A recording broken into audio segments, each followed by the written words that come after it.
Hi అండి, I'm doctor SKN Manikanta, Kusma hospitals Rajahmundry అండి.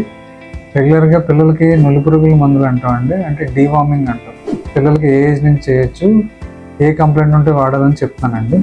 రెగ్యులర్గా డీవార్మింగ్ అనేది 1 year దాటాక వేసుకోవాలండి. అండ్ మీరు దానికి ఒక కోర్స్ కింద ఉంటుందండి. పిల్లలకి ఒకసారి డోస్ వేసామంటే అక్కడి నుంచి మళ్ళీ సెకండ్ డోస్ పడాలండి. చాలామంది ఏంటంటే బయట మెడికల్ షాప్లో కానీ బయట తీసుకుని ఒక డోస్ వేసి దాన్ని డిస్కంటిన్యూ చేస్తారండి.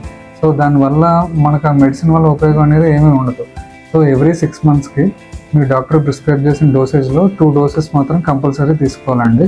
అండ్ ఇంట్లో ఎవరికైనా పెట్స్ కానీ అలాంటివి ఉంటే మాత్రం వాళ్ళకి సపరేట్గా డీవార్మింగ్ మెడిసిన్ ఉంటుందండి. దాన్ని ఖచ్చితంగా వాళ్ళు రెగ్యులర్గా ఫాలో అవుతూ ఉండాలండి. అండ్ కంపల్సరీ పేరెంట్స్ ఏం చూసుకోవాలంటే డీవార్మింగ్ చార్ట్ అనేది మెయింటైన్ చేసుకోవాలి. మీరు ఫస్ట్ డోస్ వేసాక మళ్ళీ డాక్టర్ గారు నెక్స్ట్ డోస్ ఎప్పుడు వేసుకోమన్నారని చార్ట్ మెయింటైన్ చేసుకుని అది రెగ్యులర్గా అందరూ ఫాలో అవ్వాలండి.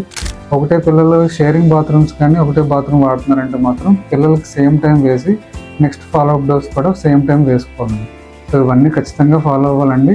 మీరు ఒక చార్ట్ మెయింటైన్ చేసుకుని మీ డాక్టర్ ప్రిస్క్రిప్షన్ ఫాలో అయితే పిల్లలకి ఏ ఇబ్బంది ఉండదు. Thank you.